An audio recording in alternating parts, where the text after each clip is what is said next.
There's this idea, this almost dangerous myth, that local government is boring. Right. We're sort of trained to think it's just, people in cardigans arguing over meeting minutes. Or deciding what color to paint the library. It's a very effective camouflage, isn't it? It is. Okay. Because when you actually sit down and read the documents, really read them, you realize that camouflage is hiding something else entirely. The city council chamber, it's not a boardroom. It's more like the emergency room of democracy. That is a perfect way to frame it. It's where the bleeding stops, or, where it doesn't. It's where $1 million check gets signed in 10 seconds. Yeah. And where a decision about a tent can literally change a person's life. Exactly. On a national level, politics is mostly theater. But at the local level, it's physics. It's human need crashing right into a budget spreadsheet. So that is our mission for this deep dive. We are stripping away that camouflage. We're looking at Gilroy, California. We've got a stack of documents here, the amended agenda packet for the council meeting for Monday, February 9, 2026, and the official minutes from the meeting just before that on January 26th. And just to set the scene, it's early 2026. Mayor Greg Bozo is leading the council. And if you read between the lines of these documents, the atmosphere in Gilroy is, it's charged. Charged is a polite way of putting it. You're seeing a city that's trying to balance its checkbook, buying $1 million fire trucks, while staring down a genuine humanitarian crisis on its own streets. And that is the core tension here. How does a city manage the hardware of government, the infrastructure, the taxes, while also managing the software of the community, the trauma, the homelessness, public health? So let's start there. Let's start with the part that usually gets buried in the agenda, but is clearly dominating the emotional headspace of the city, the homelessness crisis. Specifically, we need to talk about Camp Hope. Right. So looking at the minutes from January 26, the public comment section, usually that's a mix of random things. But this was a wave. It was a coordinated outpouring. You look at the list of speakers, Jan Burstein-Chargen, Sally Armendariz, Aubrey Tasby. They weren't just complaining about potholes. They were pleading about this one encampment on 6th Street. And the specific phrases they used, they really stick out. People asking the council to listen to their hearts. They were talking about the success of the structure at this encampment. And there was a specific request, repeated over and over, a 3-month extension. They weren't asking for forever. They were just asking for more time.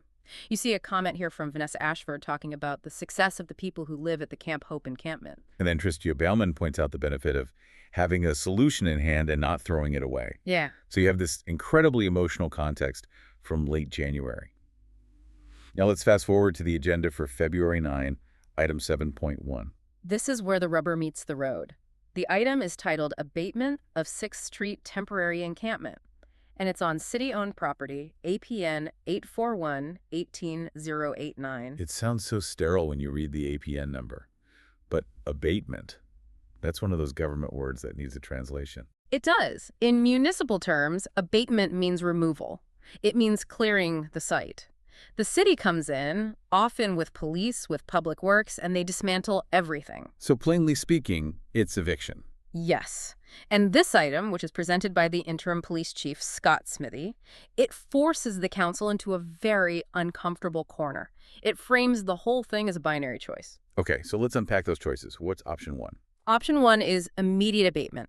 Basically, the city just affirms uniform enforcement of their ordinance. That's the city code that, bans sleeping or living in the public right of way. So option 1 is basically the law is the law. We passed it. You can't be here. Time to go. Precisely. It prioritizes the legal framework. But then you have option 2, which is a suspension of enforcement, specifically for 90 days. But here's the key detail. It also authorizes the city to keep providing sanitation services. We're talking portable restrooms, trash removal. So option 2 is saying, okay, we're going to clear this eventually, but we'll give you 3 months and we'll keep it sanitary while you're there. It's a direct response to those public pleas from January. The community asked for an extension. Option 2 gives it to them. But notice the language. It's still called abatement. It's a delay, not a permanent solution. That is just a heavy, heavy weight to put on 7 people. You have the law on one hand and people literally begging for stability on the other. And that is the reality of local governance. These are their neighbors. And while they're dealing with that, they also have to be public health regulators. Which brings us to another urgency item on this same agenda. Item 5.1, tobacco. Yeah, this is fascinating because it uses a completely different lever of power. It's a public hearing for an urgency interim ordinance. And the goal here is to stop issuing new tobacco retailer permits, is that right? Correct. They want to extend a prohibition for 10 months and 15 days. It's almost a full year. Why the urgency labels? Is that just to make it sound important? No, it's a legal threshold. In California, if a city wants an ordinance to take effect immediately, they have to declare it an urgency measure for the, quote, immediate preservation of the public peace, health, or safety. And that raises the bar for passing it. Drastically. A standard ordinance just needs a simple majority. An urgency ordinance requires a 4/5 vote. You need broad consensus. You can't just squeak this by. So why are they doing it? Why freeze the permits? It's about market saturation. Cities are realizing that if you have a vape shop on every corner, youth usage goes up. But you can't just shut down existing businesses easily, so you do this. You turn off the tap. You create a moratorium. You stop the bleeding by refusing new permits. Exactly. But safety isn't just about what you buy in a store. If we go back to the January 26th minutes, there was a much more visceral safety concern dominating the discussion. The traffic tragedy. Yeah. Council members Hilton and Ramirez both spoke about the Glen Loma tragic accident. It clearly shook the room. And again, you look at the public comments. Cindy Nunez, Miguel Flocker, they were bringing up pedestrian safety near schools, the need for crosswalk striping. It just shows how reactive an agenda has to be. You plan for budgets and zoning, but then a tragedy happens, and suddenly crosswalk striping isn't a minor detail, it's a life or death priority. It puts immense pressure on staff. The public works director has to drop everything and figure out how to restripe a crosswalk now. And it creates this pressure cooker. You have the slow-moving crisis of homelessness, the regulatory crisis of public health, and the sudden, sharp crisis of traffic safety. And the council has to respond to all of them at the same time. And to do any of that, to stripe the crosswalks, to provide the toilets at the encampment, you need money. The lifeblood of the city. So let's talk about the fiscal machinery, because there's a really interesting item on the February 9th agenda about how Gilroy plans to get more cash. Item 6.1. The TOT, the transient occupancy tax. The hotel tax. The tax you pay when you stay at a hotel or an Airbnb. And they want to raise it. They're looking to put a measure on the ballot for the November 2026 election. But what's interesting here is the why. Okay, connect the dots for me. Go back to the January 26 reports. Councilmember Fugazi gave a report on Visit Gilroy. Oh, right, I saw that. They're preparing for the Super Bowl. The Super Bowl and the FIFA World Cup. In Gilroy. Well, in the region. Yeah. The matches will be in the Bay Area. But Gilroy knows that when those huge events hit, hotels in San Francisco and San Jose fill up instantly. And the overflow comes to Gilroy. Exactly. Councilmember Fugazi explicitly mentioned that Visit Gilroy is working with the city on this potential tax increase. That's savvy. You have the World Cup coming, thousands of visitors. Yeah. You bump that tax up a point or two. That's significant revenue from people who don't even live in Gilroy. It is the politically perfect tax. You're exporting the tax burden to tourists. And notice they call it a general purpose tax. What's the distinction there? A special tax is earmarked for one thing, like only for fixing potholes. A general purpose tax goes into the general fund. It can be used for police, fire, anything, and it only requires a 50% plus one vote to pass. So they're going for the easier vote to get flexible money paid for by people who don't live there. Textbook municipal strategy. And speaking of spending money, wow, they spend it in big chunks. They certainly do. I was looking at the January 26 approvals. We have to talk about the fire engine. Item H from the consent calendar. The Rosenbauer Type I fire engine. Okay, so a Type I engine, is that just the standard big red truck? Basically, yes. It's your structural firefighting engine, designed for hydrants, big hoses. It's the workhorse of the fleet. And the price tag? $1,058,224.31. Over $1 million. For one truck. And the vote. Unanimous. Wow. And remember, this was on the consent calendar. That blows my mind. We spend hours debating a $5,000 grant, but $1 million truck gets a rubber stamp. It's the bicycle shed effect. Everyone has an opinion on what a bike shed should look like, but nobody really knows how to build a fire truck, and everyone agrees we need to put out fires. So staff says, we need this, and council says, okay. It really highlights what we view as essential. But then they also approved about $210,000 for playground retrofits. And another $310,000 for a Parks and Recreational Trails master plan. Wait, $310,000 for a plan? That's right. You're paying consultants to figure out where the trails should go. It's bureaucracy, And it's expensive. But if you don't do the master plan, you build a trail that washes away or you get sued because it's not ADA compliant. It feels like a very functional ecosystem until you look at the housing side of things.